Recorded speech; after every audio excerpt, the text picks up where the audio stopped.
Саг видео үзүүлж байна.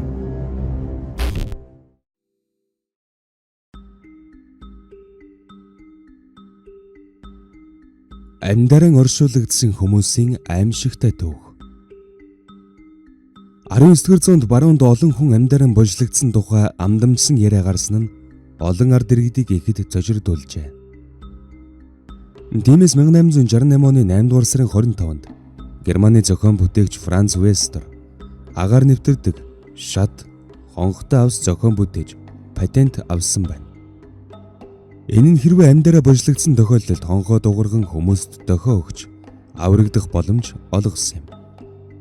Харин одоо та бүхэнд амьдаран оршуулгдсан 10 хүний түүхийг хүргэе.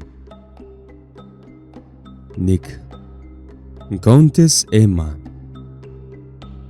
Соён гэгэрлийн үед Европын сэхэднүүдийн давуу эрх улам бүр өсөн нэмэгдэжээ. Энэхүү хандлага нь эрүүл мэндийн салбарт түлхүү хэрэгжиж, сэхэднүүд нас барахад тэднийг оршуулахын өмнө үнэхээр нас барсан эсхийг нь янз бүрийн харгас аргаар шинждэг болсон байна. Ингэснээр хүмүүсийг амьдаран оршуулга эрсдлээс сэргийлж байгааж.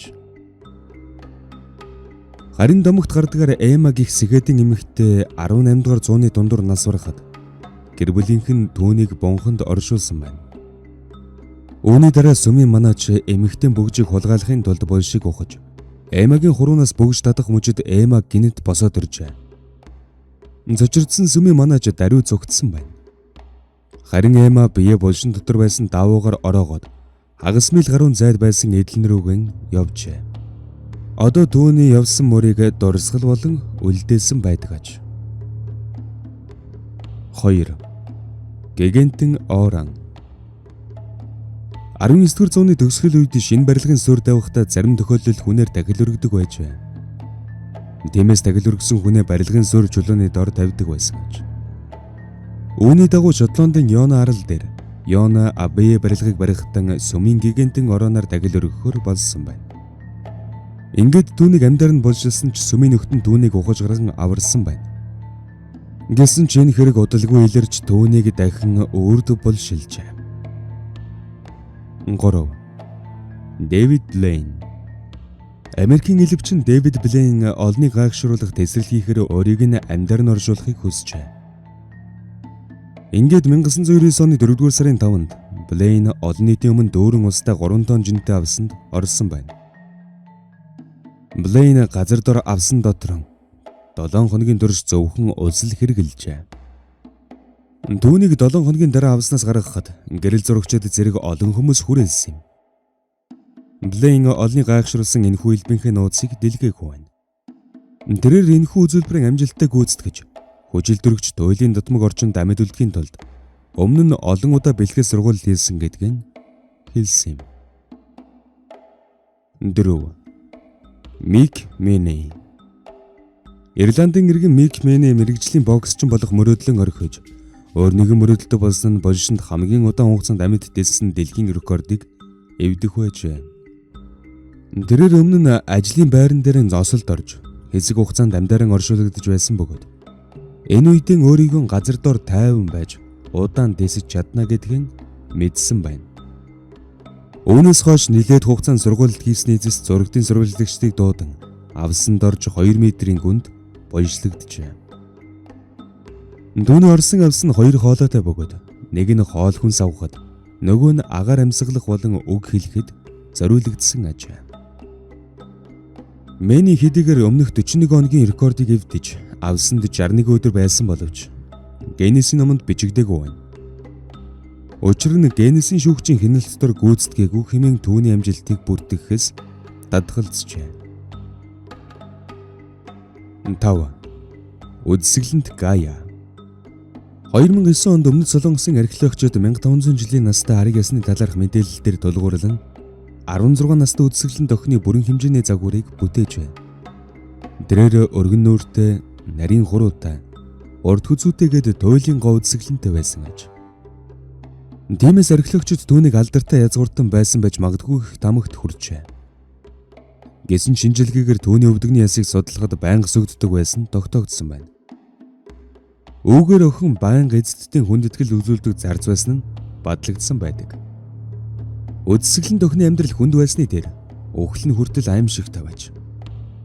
Учир нь тэрээр 6 дугаар зууны үеийн Японы хаан улсын уламжлал ёсоор эзэдийн үхэд цуг амьдаран бойжлагдсан нь тэр ажээ. Улмаар агаар дутагдж нас орсон байна. 6.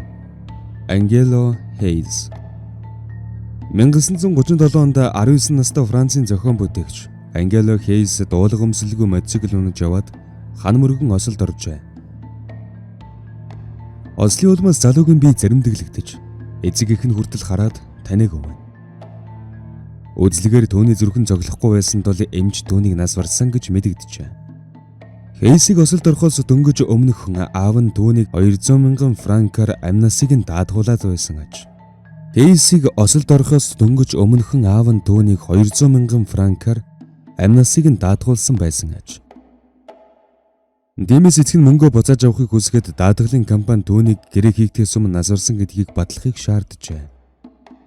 Дэмэс эцэг их нь хүүгэн оршуулснаас 2 өдрийн дараа болшиг нь ухаж гаргасан байна. Гэтэл хүүгийн бие дулаан байсан нь амьд угааг баталжээ. Хүү ослоос улж ухаангүй болж комд орсон байсан нь тэр байв. Хүн комд орох үед хүжилдөрөгч жирийн үеэс баг шаардагддаг тул агаар дутагдaltaгүй амьд гарч чаджээ. 7. Жозеф Гилзи орчин үед техник технологи хөгжиж эмч нарын ур чадварч сайжирсан хэдий ч хүнийг нас барсан гэж буруу тогтоох тохиолдол гарсаар байна.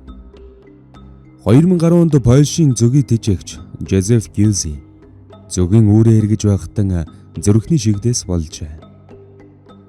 Төргөн тусламж ирж түүнийг эмнэлэг түргэхэд зүрхэн зөглөхгүй биеийн хөрсөн байсан тул эмч нар түүнийг нас барсан гэж үзсэн байна. Ингээд Гилзиг оршуулахаар авсанд хийх үед түүний бэлэвсэн эхнэр Дариуса авсчнаас нөхрийнх нь гарын дах цагийг авч өгөхийг гуйжээ. Авсчин гараас нь цагийг авахаар талигачийн бугунд нь хүрэхэд түүнд судасны цохилт мэдрэгдсэн байна. Ингээд Гилзиг эмнэлэг түргэхэд эсэм энд байсан тогтогдсон бөгөөд эхнэр нь авсчин талархснаа илэрхийлж нэг шил зөгийн бал өгчээ. 8. Саси Пүнө 2 Энэтхэгийн ардын орон зохиолд 6 дугаар зуунд Хиндүү шашинтай энэтхэгийн үдсгэлэнд охин Сасид Исламын ханхүү Пүнө сэтгэл алдарчээ. Ингээд тэр хоёр гэрлэж Пүнө Сасиг хизээж орхихгүй гэж амласан байна. Гэсэн ч залуугийн эцэг их нь хүүдэн тохирох зоргон зэхнэр бол Исламын гүнж гэж үзээд гэрлэлтийг хүлээн зөвшөөрсөнгүй. Пүнө Сасигийн амьдардаг тосгонд цуг амьдарч байхад анхнар нь ирж ятгахсаар цогцсон үед нь аваад явжээ. Маргааш нь Саси нөхрөө хайж цул газраар нэрийг нь хашгиран явсан байна. Зүйлдээ бүсгүн хоол нь арган маш их цангаж амиан алджээ. Пүнө эхнэрээ авахар эргэж ирээд түүний үхэлд ихэд гашуудж эхнэрийнхэн авсанд цуг божлуулах шийдвэр гаргасан байна.